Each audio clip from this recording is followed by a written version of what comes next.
মাটির নিচের রুম দেখতে এত সুন্দর হয়, দেখলে আপনি অবাক হবেন। বাংকারের মধ্যে কি কি থাকে চলুন এক পলকে দেখে আসি। AK-74 অনেক ধরনের রাইফেল আছে এইখানে।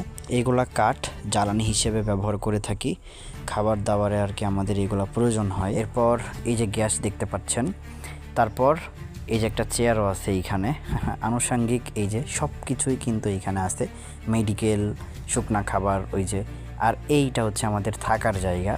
দেখুন কত সুন্দর করে আর কি সাজানো হয়েছে। মাটির নিচে একটা ঘর এত সুন্দর হয়ে থাকে, দেখলে আপনারা অবাক হবেন। যুদ্ধ সকালে শুরু হয় আর রাত্রে একটু বিশ্রাম নিই আমরা। রাত্রে থাকার জায়গা এটা হচ্ছে আমাদের সেফ জোন। এর উপরে কিন্তু মাটি। এই দেখুন এখানে টিভিও রয়েছে, টিভি দেখি সোলারের মাধ্যমে। যদি ড্রোন এসেও পড়ে তাহলে কিন্তু আমরা সেফ থাকবো। সব কিছু আছে, তবে জীবনটা অনেক কষ্টের ভাই। আপনাদের কিভাবে বোঝাবো, আপনারা বুঝতে চান না, এত বোঝাই বুঝেন না। সকালে শুরু হবে যুদ্ধ আর শেষ হবে রাত হওয়ার একটু আগে। এই যে ওয়ার্ল্ড অ্যাফেয়ার্স 360-তে আপনারা সবাই আছেন, এই জন্য আমি কৃতজ্ঞ।